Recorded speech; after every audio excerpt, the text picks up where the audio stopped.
he's now lied on national radio.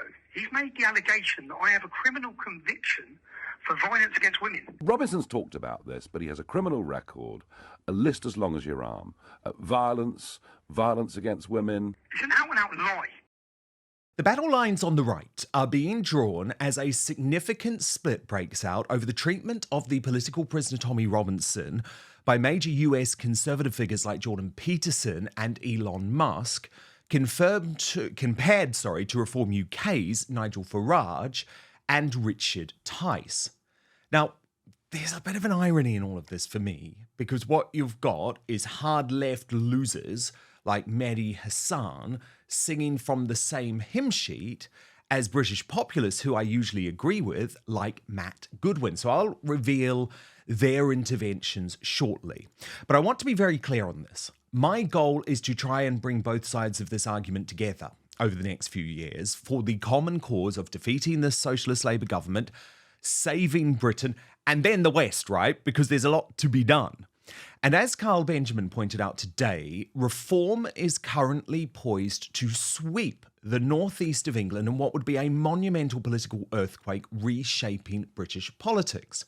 And despite being critical of many of Farage's toned-down policies, Carl Benjamin is actually coming around to this idea of backing Farage come what may. So let me show you this really fascinating exchange that he had with someone called Based London Jew, who wrote, "It's time you and the rest of the Lotus Eaters fully back Farage and worry about who will replace him later." Carl Benjamin quite thoughtfully replied, "I think this is correct. Whatever misgivings we on the right have about Farage, he is clearly onto a winning strategy, and even if he does nothing else, breaking the hold of the uniparty duopoly in the consciousness of the average voter is probably a good service." But Nigel's recent rhetoric regarding Tommy Robinson has turned this battle quite nasty, including sparking a dramatic response from Tommy himself behind bars at HMP Woodhill. When you're in prison, small things are big things, and this isn't even a small thing. And they're big things because you sit and stew about them all day. And to say last week I was disappointed, or this week I've been disappointed with Nigel Farage is an understatement. But I've gone from disappointment to outraged, as he's now lied on national radio. He's made the allegation that I have a criminal conviction for violence against women. Robinson's talked about this, but he has a criminal record, a list as long as your arm. Violence against women. It's an out-and-out lie. Nigel's a big voice, a serious voice. He gets taken seriously. People believe what he says. And he, time and time again now this week, he's took his opportunity to defame me, to slander me, to lie about me. In a week where he sat, and I watched because he accused Kemi of lying about him, because Kemi said he played with a few numbers on his membership scheme. It's a bit of a different lie to making the ultimate accusation that I am violent against women. In a significant intervention this week, Matt Goodwin, however, has fully backed Farage's stance. Now, he did this on his very popular Substack and setting up the Robinson versus Farage battle. This is how Matt Goodwin described it. I'll read it out to you.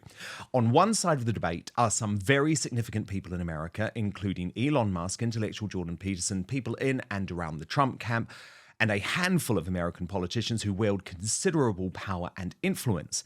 They are joined by the so-called online right here in Britain, a loose network of mainly younger activists who often have a significant following on social media and/or write and appear in new media.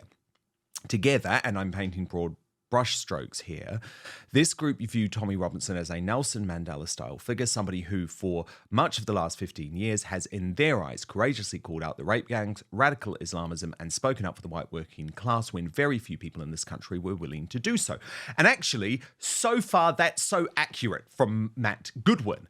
But he went on to say, on the other side of this debate are people like Nigel Farage, most of the Reform MPs, and many disgruntled British Conservatives who have a somewhat different view of Robinson, one shaped by decades of campaigning in and actually winning nationwide elections and a deep familiarity with the British psyche. They say that while it might be true that Tommy Robinson has a significant following among Americans who have little understanding of the intricacies of British politics, as well as the online right who have little experience of winning elections, It is also true that Robinson remains a fringe, divisive, and toxic figure in British political life who is making the task of saving our country much harder than it ought to be. And Goodwin then analysed the latest polling on this, which appears to back the Farage position. And I'll show that to you now. But he also explained that a much larger number of people out there in the country, people who will actually decide the outcome of the next election, people who will actually determine whether or not we get serious opposition to the failing elite consensus, welcome Farage's decision. Now, for me, I have to be honest, that is a bit of an odd take. And 99% of the time I agree with Matt Goodwin. But I believe our job in the independent media is to shift the Overton window towards not what is popular, but what is right. So let's just think about during COVID, right, where the vast majority of Brits supported the ludicrous measures, both in terms of lockdowns and vaccines, which ended up destroying our economy, destroying our trust in the establishment. Now, the fact that the majority supported it through largely nefarious state propaganda didn't make it the right moral position to take. And I think now, a few years on, the vast majority of sane people agree with that. The Overton window has shifted when it comes to COVID and lockdowns because of brave people who did speak up against the establishment consensus.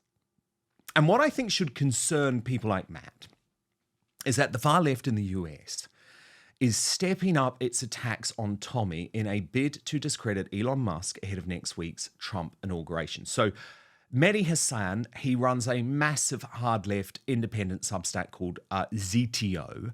And just today, it sent out a bulletin to its hundreds of thousands of subscribers headlined, "Who is Tommy Robinson?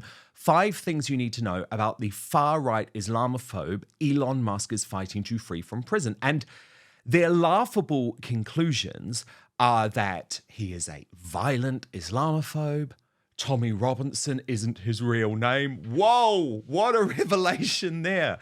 They say he's a serial criminal, he's a fanboy for Russia and Israel, and he isn't in prison for telling the truth. So that's like their rap sheet on Tommy Robinson.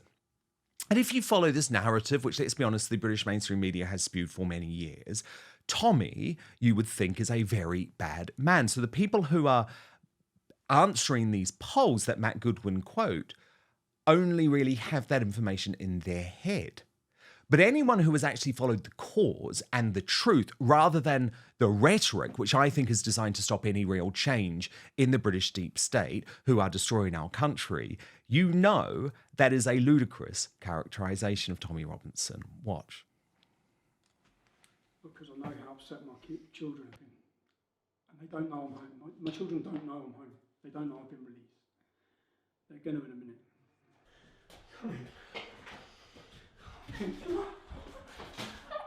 Daddy!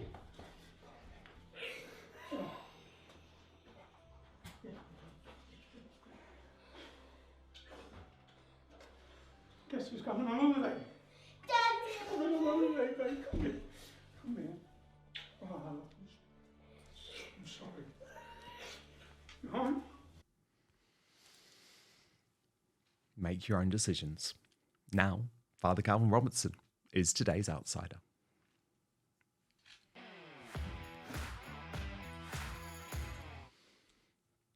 Father Calvin, Happy New Year. You've got some very exciting things happening over your way in 2025. But this row between Tommy Robinson and Farage's camp just seems to get more nasty, more intense by the day. What did you make of Matt Goodwin's intervention backing Nigel Farage on this and saying, actually, look at the polls, the British public are not on the side of Elon Musk when it comes to supporting Tommy Robinson? Yes, Happy New Year, Dan. It is indeed very exciting out here right now, especially this week. This drama goes on and on, doesn't it? Nigel Farage just should have never opened his mouth. He should have never mentioned Tommy Robinson's name. He should have battered the question away. And quite often, he's volunteering information when a question isn't even asked. The mistake he's making is falling into that trap. He doesn't have to support Tommy, but he certainly should not be disparaging Tommy. Now, I think Matt Goodwin, I've known Matt Goodwin for a long time. He's only a few years older than me. We've been around the political circle a long time. I think he's very clever. He's got a lot of degrees, and he's very good at numbers. He's very good at looking at data.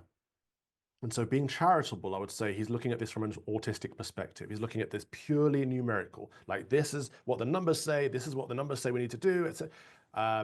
If I was feeling uncharitable, I'd say he's taking an elitist stance, and this is quite a problem with lots of people in our politics. When I hear things like, yes, Tommy Robinson might have fought the good fight, what he's saying might be true, but his brand is toxic and we need to win elections, I hear elitism. I hear that's the exact problem with our system. It doesn't, if that's their line and they win, it doesn't actually matter if they win, because they're exactly the same as the people they're replacing. We need people to come in and say, Tommy Robinson has been right all along, and that's why we're going to fight for him. We're not going to leave him in prison to rot over a contempt of court case that's left him in prison for 18 months and solitary confinement and maximum security, etc. A heavy-handed approach of the state. We're not going to leave him there, because leaving Tommy there is leaving all of us there. Tommy has been fighting for the common folk, and if they are going to disparage and besmirch the common folk, Tommy Robinson, they're disparaging and besmirching the rest of us too.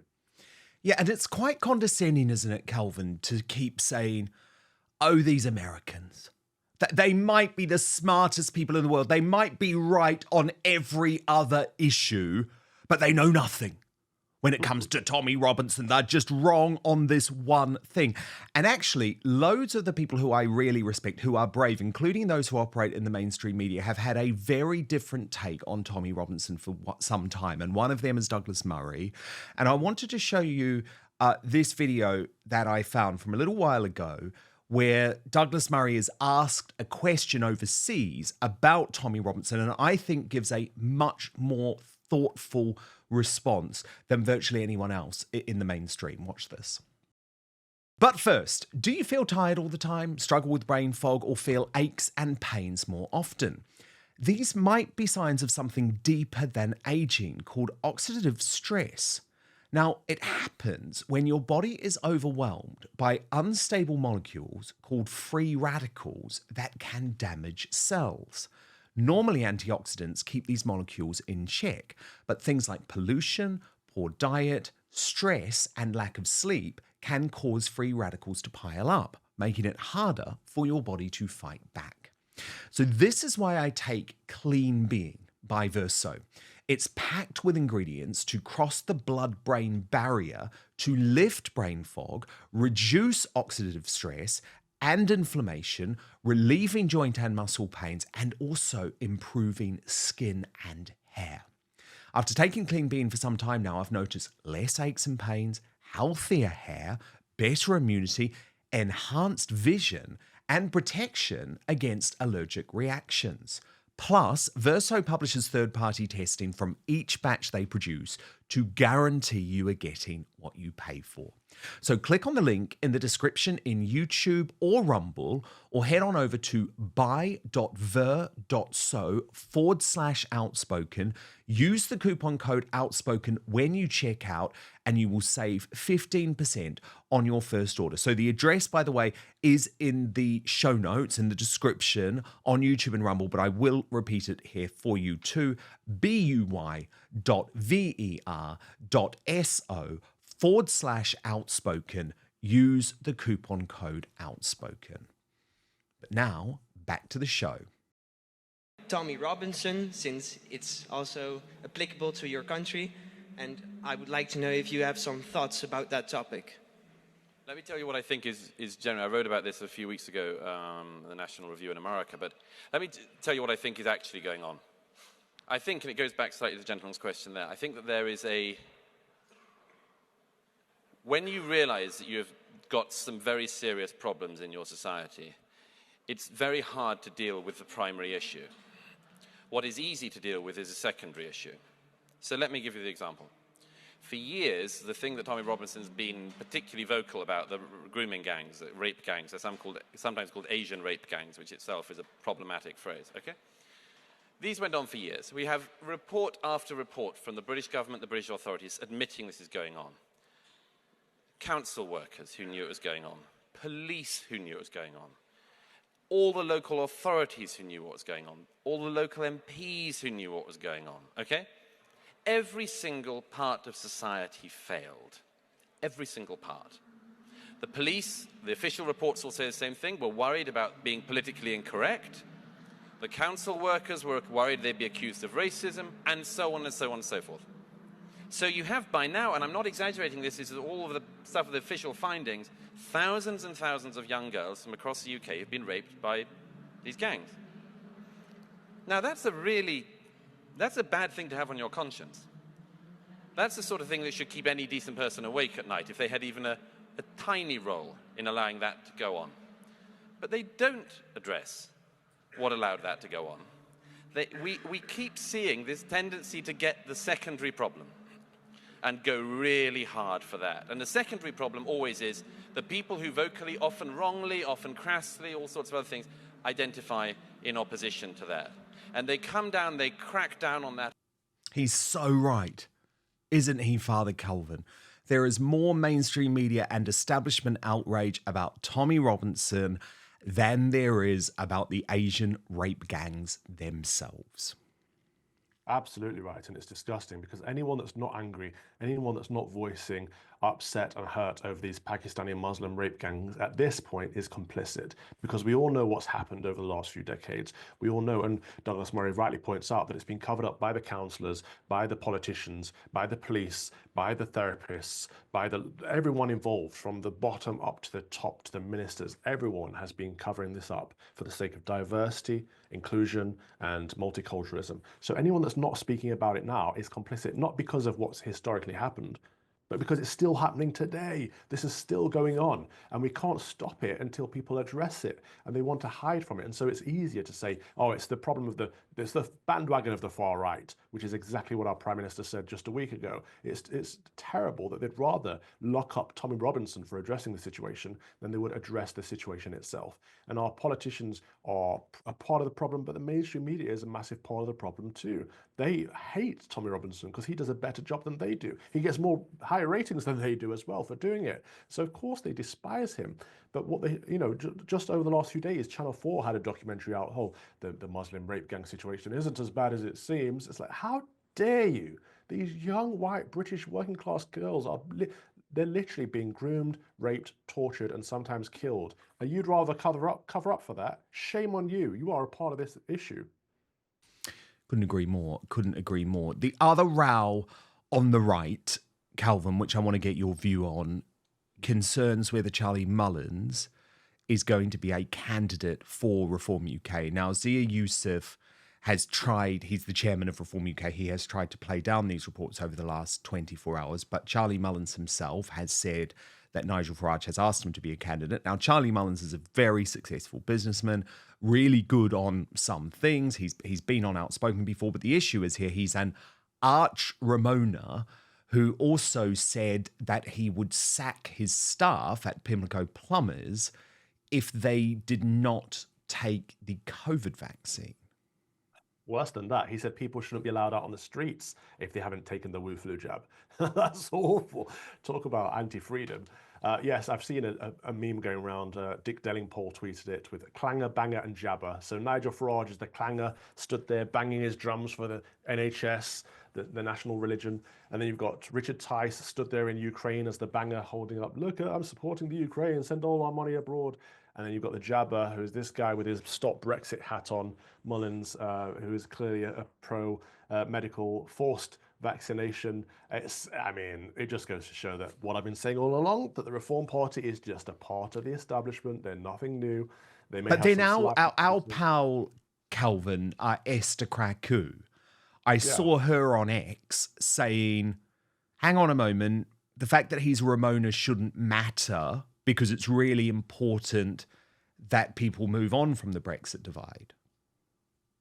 Fair play. If she wants to make that argument, fair play. But I'd say we're still not over that. The country still has not recovered from the Brexit divide. And part of that is because politicians cannot gather together to do what's in the best interests of the country. Like, we have more We have more mass immigration now than we did before Brexit. The whole point of Brexit was to control our borders, but our politicians are still the ones flooding, keeping the gates open to be flooded with mass immigration. And so we need politicians on side to decide what's in the best interest for our country based on who elects them.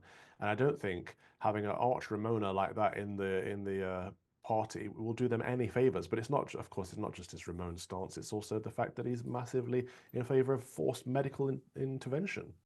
Thank you so much for watching Dan Wootton Outspoken. Please click on my face just to the bottom left to subscribe to this brand new independent news source and turn on the notification bell so you'll be alerted to our brand new live shows, uncancelled interviews, and special royal episodes.